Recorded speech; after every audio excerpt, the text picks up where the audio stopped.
संसार व समाज में जो युद्ध है, युद्ध की जो बातें इस समय है, भारत पाकिस्तान में संघर्ष चल रहा है। यह संघर्ष कोई नई चीज नहीं है। जब सृष्टि की रचना हुई, समुद्र मंथन हुआ,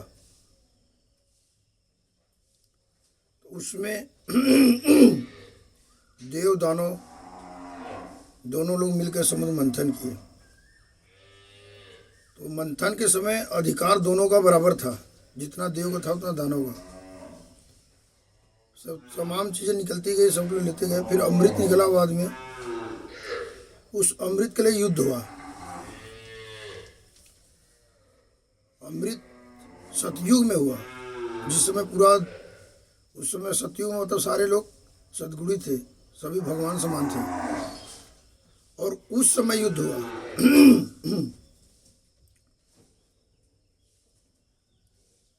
देवदानव में, और नहीं रोक पाए कोई। तो गुरु ईश्वर प्रकृति जिससे जब जो चाहते हैं वो करा लेते हैं। बस कर्म प्रार्थना इच्छा रूपी भक्ति संसार व समाज में प्रारब्ध बन के रहती है। शरीर के अंदर जो जैसा लेते हैं वही शक्ति रूपी आवरा बन के संसार व समाज में रहता है। परिणाम गुरु ईश्वर प्रकृति की कृपा से मिलता है। सबसे मूल सत्य ही है। फिर सृष्टि रचना हुआ, फिर मनुष्य हुए थे। मनुष्य के अंदर, स्वयं के शरीर के अंदर कर्म इंद्रिया, ज्ञान इंद्रिया, मन, आत्मा में संघर्ष होता है। जबकि सबको ज्ञान है कि शरीर का महत्व आत्मा से, उसके बाद भी युद्ध होता है अंदर। कोई धर्म के कार्य में है तो भी उसमें अंदर अंदर युद्ध होती है। कोई अधर्म के कार्य में है तो भी युद्ध चलती है। कोई तमोगुण, कोई रजोगुण, कोई सतोगुण, चाहे जो भी प्रधानता हो, लेकिन शरीर के अंदर भी युद्ध चलती रहती है। जिस धर्म से धर्म कर्म क्षेत्र का चयन किए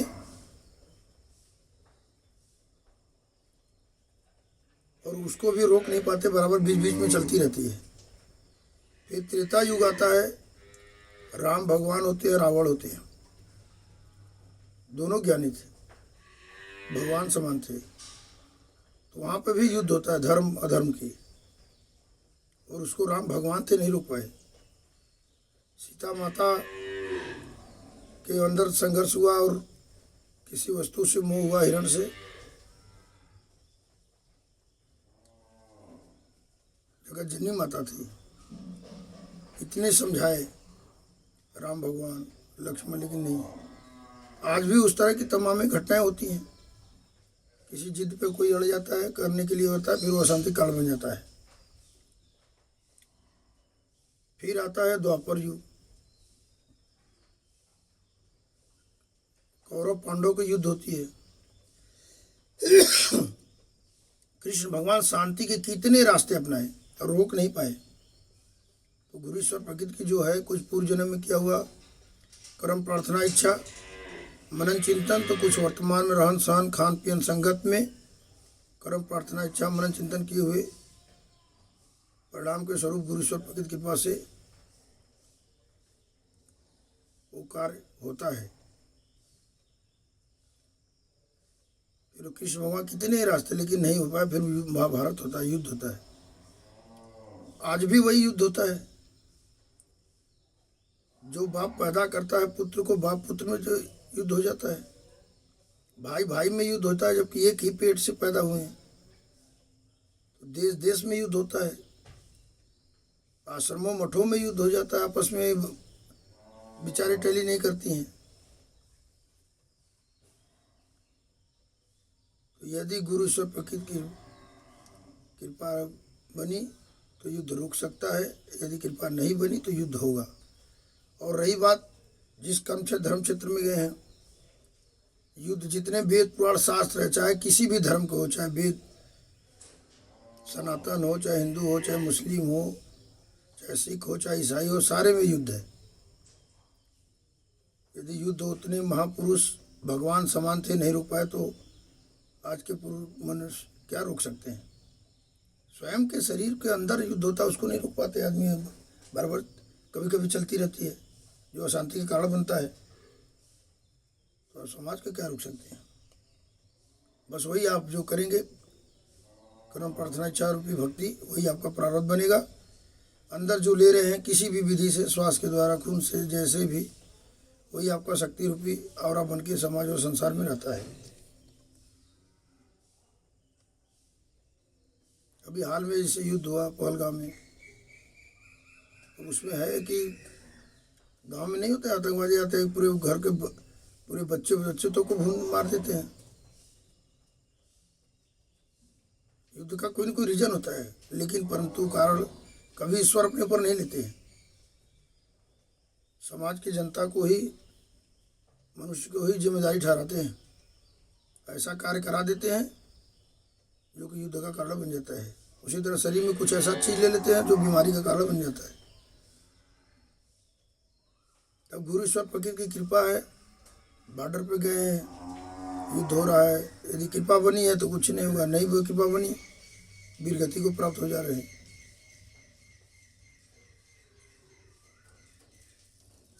युद्ध न रहे तो इतनी भर्तियां पुलिस प्रशासन क्यों लगती है, सारे लोग सदगुण हो जाए। और पहले से भी थे, नहीं इतनी सैनिक क्यों होते। रामायण महाभारत में युद्ध हुआ तो कितने थे, वो तो भगवान के युग था ना, वो नहीं रुक पाए, देवदानों का युद्ध हो गया। बस यही सिर्फ है, जिस आप कर्म से धर्म से का चयन किए, उसको अपने जो भी आपके इष्ट देवता हों, गुरु ईश्वर प्रकृति हो, उनको समर्पित करिए। उस कर्म से धर्म क्षेत्र रूपी भक्ति को लिए कर्म प्रार्थना इच्छा करें। श्वास के द्वारा, शरीर के किसी माध्यम के द्वारा जो ले रहे हैं, वही आपका औरा बन करके, शक्ति रूपी औरा बन के समाज व संसार में रहेगा। जन्म है तो अंत निश्चित तौर पर होना है। मनुष्य ही क्या, चाहे कोई जीवात्मा क्यों न हो, सिर्फ जो उनका किया हुआ कर्म प्रार्थना इच्छा मनन चिंतन है, वही प्रारब्ध औरा बन के समाज व संसार में रहता है। नहीं जैसे धार्मिक स्थल पर दृढ़ शक्तियाँ, ऐसे महापुरुष पैदा हुए कि ऐसी भक्ति रूपी कर्म प्रार्थना इच्छा किए कि वो प्रारब्ध बन के आज भी उस आश्रम पे हैं। ऐसा मनन चिंतन श्वास के अंदर लिए कि वो शक्ति रूपी आवरा बन करके उस धार्मिक स्थल पर है। तो वही भक्ति और शक्ति उनका उस धार्मिक स्थल को चला रहे हैं। वो किसी न किसी माध्यम से कितने असंभव कार्य को संभव कर देता है। उसी तरह जिस तरह कोई औषधि बनाया है, कोई महात्मा,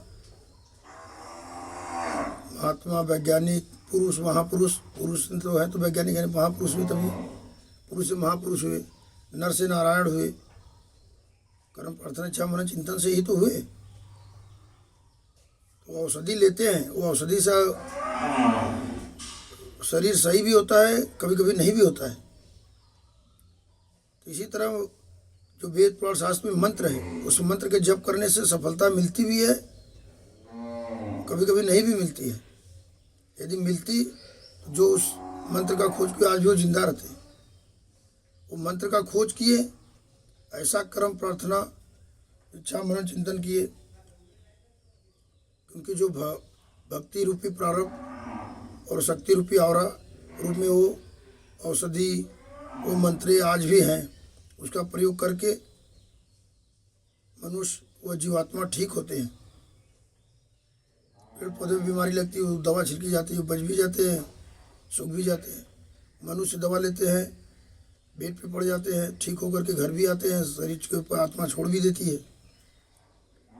तो इसके लिए जो भी इलेक्ट्रीशियन, न्यूट्रिशियन, चाहे कोई भी मनुष्य का, चाहे कोई जीवात्मा बैलेंस है तो जिंदा है, बैलेंस नहीं रहेगा, शरीर आत्मा को सहने योग्य नहीं रहेगा, शरीर को छोड़ के चला जाता है। तो हमारा मेन आज फोकस था युद्ध पे। तो युद्ध तो जब धरती का, या तो युद्ध नहीं करना है, तो जो चीज़ें कोई इच्छा करे वो उसको त्याग दीजिए, कभी नहीं युद्ध होगा। शरीर के अंदर है, जैसे मन इंद्रियां कुछ और कर रहा है, लेकिन हमारी धार्मिक जो प्रवृत्तियां हैं, हम सतगुणी हैं, तो तमोगुणी रजोगुणी को चारा यदि हम देंगे तो सद्गुणी के लिए अशांति करेगा। तो उसका परित्याग करना होगा, अपने आत्मा को दिखाना होगा, तब तो संघर्ष नहीं होगा। यदि हम समाज को दिखाएंगे तो संघर्ष होगा अंदर अंदर। कोई देखे ना देखे, स्वयं का आपका आत्मा देख रहा है। तो जो भी आपका कर्म क्षेत्र धर्म क्षेत्र का चयन किए उसके अनुसार आप भक्ति रूपी कर्म प्रार्थना इच्छा करें। वो श्वास पे किसी भी तरह से शक्ति रूपी को अंदर लें, परिणाम को गुरु ईश्वर प्रकृति को पहले समर्पित करें, उसके बाद करें तो गुरु ईश्वर प्रकृति की कृपा हो गया तो आपको तन मन धन से सुख शांति आनंद की प्राप्ति होगी। नहीं तो संघर्ष होगी, संशय होगी। संशय आत्मा विनश्यते शरीर है, साइनाइड से भी बुरा जहर की स्थिति पैदा कर देती है। उसके लिए भी स्वयं का शरीर ही जिम्मेदार होता है।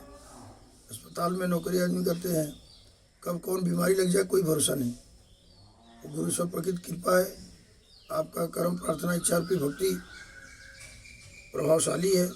जो अंदर ले रहे हैं वो शक्ति उसके वातावरण से प्रभावशाली है, कुछ नहीं होगा। यदि इसमें कमी होगी तुरंत बीमारी से ग्रसित होंगे। आप खुद दूसरे को इलाज कर रहे हैं, आप खुद बीमारी से ग्रसित हो जाएंगे। सिर्फ महात्मा लोग हैं, सन्यासी हैं, दूसरे को उपदेश दे रहे हैं और उसको स्वयं अमल नहीं करेंगे।